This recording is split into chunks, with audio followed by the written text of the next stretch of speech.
Hello, dear students. I'm your mentor Anika Meman. Today we are going to learn sentence correction from CSS Past Paper 2022. So let's begin with the first sentence. And it says, I must walk 2 miles to school every morning when I was a child. Now here you have to notice this adverb of frequency, every morning, right? इसका मतलब एक काम routine में था या एक काम repetitive होता था, ठीक है? कब होता था? When I was a child, that shows के पास्ट में होता था, right?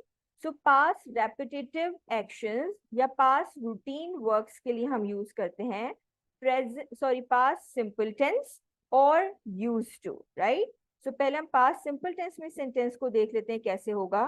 I walked 2 miles to school every morning when I was a child. Full stop, right? So ये आपने past simple tense यूज कर लिया, सब्जेक्ट के बाद V2 आता है past simple में और फिर आपने ये सेंटेंस करेक्ट कर दिया, राइट? अब आप पास्ट रेपिटेटिव एक्शंस के लिए यूज्ड टू का भी यूजेज कर सकते हैं. यूज्ड टू का यूजेज देख लेते हैं. यूज्ड टू यूज होता है पास्ट रूटीन एक्शंस और पास्ट रेपिटेटिव एक्शंस या पास्ट हैबिट्स के लिए, राइट? और उसके फौरन बाद V1 यूज होता है, राइट? सो हम यहाँ पर ये भी लगा सकते हैं, I used to walk 2 miles to school every morning when I was a child. Full stop, right? अब एक और भी चीज यहाँ पर नोटिस करने की है. Though it was a repetitive action in past, but examiner ने यहाँ पर must का खुद वर्ड यूज करके शो किया है कि it used to be a compulsion, right? यानी कि पास्ट का एक्शन तो था बट वो कंपल्जन भी था. मस्ट आपके पास प्रेजेंट कंपल्जन शो करती है, राइट? सो मस्ट क्योंकि प्रेजेंट कंपल्जन शो करता है, लेकिन यहाँ पर पास्ट की बात हो रही है, तो आप अगर इस कंपल्जन को रिटेन करना चाहते हैं तो अगर आप इसकी जगह पर हैड टू लगा देते हैं तो भी सेंटेंस रॉन्ग नहीं है.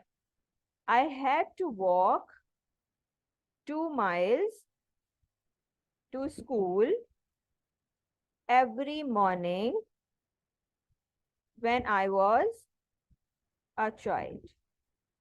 Full stop. So here mistakenly I have written TEO, TWO इसको कर लीजिएगा. Right. Now the next sentence is, after the storm, we had got to pick up some fallen branches. Now here this usage had got to is not correct. Correct usage कौन कौन से हो सकते हैं? Have to plus V1. Have to plus V1 shows compulsory actions या compulsions. यानी कि आपके लिए कोई काम कंपल्जन बनके या कंपल्सरी हो गया हो जो कि आप करना नहीं चाहते लेकिन आपको करना पड़ता है, ठीक है? Have got to also use for the same thing but present में, ठीक है? दोनों प्रेजेंट के लिए यूज होते हैं. लेकिन हैड टू आपके पास यूज होता है पास्ट कंपल्जन के लिए, यानी कि ऐसा काम जो कि पास्ट में करना था और वो आपके ऊपर कंपल्जन बन के आया था, यानी कि आप करना नहीं चाहते थे बट क्योंकि कुछ सर्कमस्टांसेस ऐसे बन गए या किसी और की तरफ से आपको वो कंपल्जन मिल गई, ठीक है? तो आपको वो काम करना पड़ा, राइट?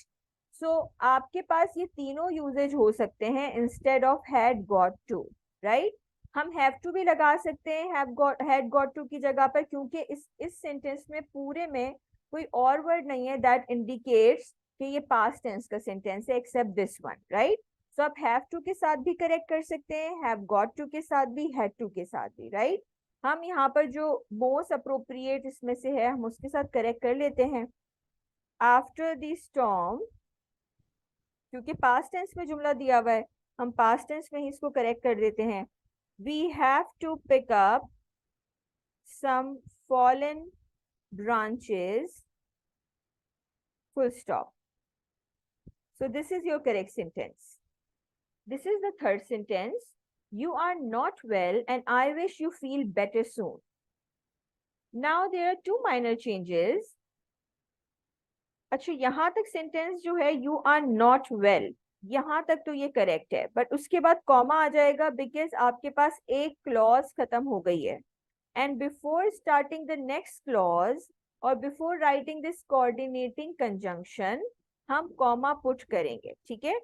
तो रूल बेसिकली ये है कि आपके पास जब कंपाउंड सेंटेंस है जिसमें दो क्लॉजेस हैं, तो जैसे ही एक क्लॉज खत्म हो जाती है दूसरी क्लॉज स्टार्ट करने से पहले या कोऑर्डिनेटिंग कंजंक्शन लगाने से पहले आप यहाँ पर कॉमा जरूर पुट करेंगे, राइट। अच्छा जी, कॉमा एंड अब आ जाते हैं आई विश। विश यहाँ पर एक बहुत नेगेटिव कॉनोटेशन दे रहा है। विश का मतलब होता है एक अनफुलफिल्ड डिजायर, राइट। खुदा ना खास्ता उसको एक ऐसी बीमारी है जहां पर आप बोले काश तुम ठीक हो जाओ, तो उस सेंस में तो विश बेटर था। बट क्योंकि यहाँ पर इस तरह से कुछ शो नहीं किया गया कि उसे एक ऐसी बीमारी है जो कि बिल्कुल ठीक नहीं हो सकती है, वो बहुत टाइम से बीमार है, बस यहाँ पर है यू आर नॉट वेल, कि तुम ठीक नहीं हो, मैं उम्मीद करती हूँ कि तुम जल्दी ठीक हो जाओ। तो उम्मीद करती हूँ के लिए यूज होगा I hope you feel better soon, full stop. Guitar is most popular instrument among teenage boys but not girls. There are three main changes that we need to make. Number first is आप सोच रहे होगे कि guitar guitar के साथ कोई article use होगा, right. But यहाँ पर गिटार के साथ कोई आर्टिकल नहीं यूज होगा बिकॉज गिटार यहाँ पर जनरलाइज वे में यूज हुआ है to represent the whole class, right. और इस केस में गिटार के साथ कोई आर्टिकल नहीं यूज होगा। नाउ गिटार इज, यहाँ तक तो it's fine. Most popular is the superlative degree of an adjective, right. जब भी आपके पास किसी एडजेक्टिव की सुपरलेटिव डिग्री यूज होती है तो उसके साथ आप दी मोस्ट यूज करते हैं, ठीक है। The most beautiful, right. तो यहाँ पर होगा the most popular instrument among teenage. Teenage is here a compound noun, right. So teenage अलग अलग नहीं बल्कि इस तरह से मिला के लिखेंगे, ठीक है। तो आपके पास दो चेंजेस हो गए, the most popular and teenage boys, ठीक है। यहां तक तो इट्स राइट। बट यहाँ पर आपके पास पैरेलल स्ट्रक्चर यूज होगा बट के बिफोर एंड बट के आफ्टर, राइट। बिफोर में आप देखें अमंग टीनेज बॉयज यूज हुआ है, ठीक है। Among is your preposition, right. जबकि यहाँ पर बट के बाद कोई प्रेपोजिशन नहीं यूज हुई, ठीक है। तो ये होगा आपके पास but not among girls, full stop. Now this is your correct sentence. The fifth is the grass not looking green now because it is not raining since last month. So see, when you read this sentence, the grass not looking green, you feel that something is missing here, right? So यहाँ पर कोई helping या auxiliary verb आना चाहिए था। So अगर हम यहाँ पर the grass is not looking green now लगा देते हैं तो ये present continuous tense का एक sentence बन जाता है। Whereas looking is not a continuous verb, right? So it would be better कि हम इसे present simple tense में बना दें। So the sentence would be the grass does not look green. Now यहाँ तक clause खत्म हो गई है। Now the next clause, because it is not raining since last month. This since last month, this time expression shows कि या तो यहाँ पर आप प्रेजेंट परफेक्ट टेंस यूज करें या present perfect continuous tense use करें, राइट। बिकॉज यहाँ पर सिंस लास्ट मंथ शोज कि पास्ट टू प्रेजेंट की बात हो रही है, यानी कि कोई काम पास्ट में स्टार्ट हुआ एंड टिल प्रेजेंट, राइट। तो यहाँ पर आप बात कर रहे हैं कि बारिश हुई नहीं, एक महीने से अब तक नहीं हुई, ठीक है। तो उसके लिए आप यूज करेंगे because it has not rained since last month, okay. So this present perfect tense would be appropriate here. Now the next is I offered my seat to an older woman who just smiled me. Now there are two minor changes. I offered my seat, यहाँ तक तो it's correct. I offered my seat to an older woman, right? Older जो है आपके पास comparative degree of adjective है, right? So usually older आपके पास जहां भी यूज होगा वहां पर दो लोगों में कंपैरिजन हो रहा होगा या दो ग्रुप्स में कंपैरिजन हो रहा होगा. इन दिस केस आप ये यूज कर सकते हैं an older woman than her, right? So यहाँ पर देन करके THA एंड देन करके कुछ नहीं है. सो यहाँ पर older woman is not correct because यहाँ पर दो लोगों का कंपैरिजन नहीं हो रहा. ओके, सो हम सिंपल पॉजिटिव डिग्री यूज करेंगे. फर्स्ट डिग्री जो आपके पास एडजेक्टिव की होती है, so this would be to an old woman. Okay, who just smiled. Smiled मी का मतलब होगा जिसने मुझे हंसाया या जिसने मुझे मुस्कुराया. ठीक है, यहाँ पर है जिसने मुझ पर मुस्कुरा के देखा या मुझे मुस्कुरा के देखा. So that would be smiled at me. Okay, so this is your correct sentence. I offered my seat to an old woman who just smiled at me. The seventh sentence is, the cold air made me shiver a little when I was waiting for him. Now, very minor change here. आपके पास when I was waiting for him is the time clause, right?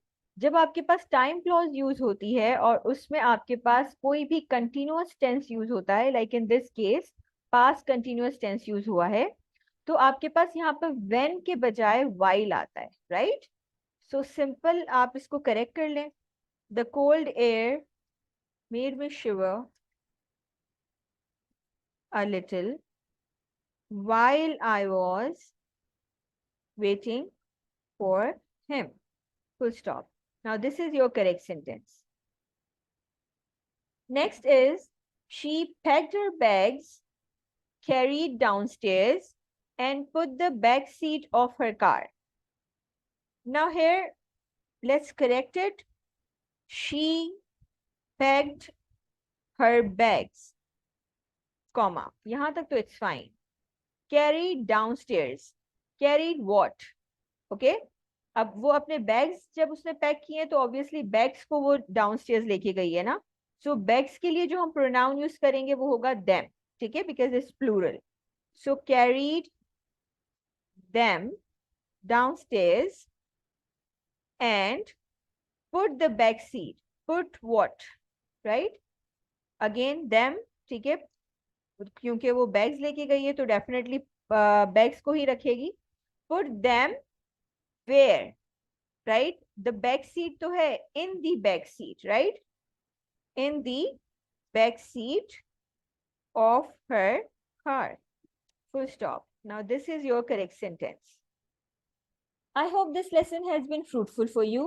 If you want more such learning content, be sure to subscribe to my channel and press the bell icon. Thank you for watching. See you the next time. God bless.